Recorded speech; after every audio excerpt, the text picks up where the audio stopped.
तर 2 मंत्री, एक आमदार, एका खासगी सचिवाने मृत मुलीचं प्रकरण दाबलं। ठाकरे गटाच्या अयोध्या पोळ यांनी हे गंभीर आरोप केले। नाव न घेता अयोध्या पोळ यांनी हे गंभीर आरोप केलेले आहे। अयोध्या पोळ यांचा रोख नेमका कुणाकडे असा सवाल यामुळे उपस्थित होतोय।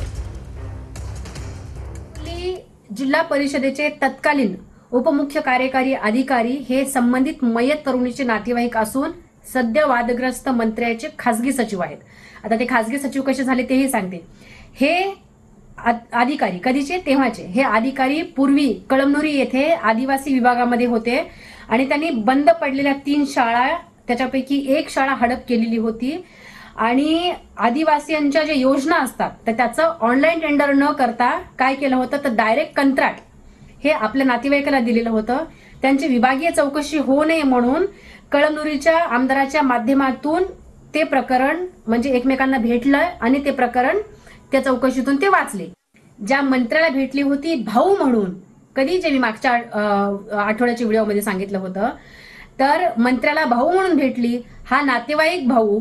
तर हे 2 भावांनी मिळून बहिणीच्या नात्याला कसा काळिमा फासला हे यातून सिद्ध होते आणि एकमेकांनी एकमेकांना मदत करून ज्या पद्धतीनं बक्षिसं मिळवली किंवा ज्या पद्धतीनं प्रकरणं दाबली त्याच्यावरून तर एकच सिद्ध होते की मेलेल्या मड्याच्या टाळूवरचं लोणी खाणं हे काय प्रकार असतो तो याच्यातून सिद्ध होतो।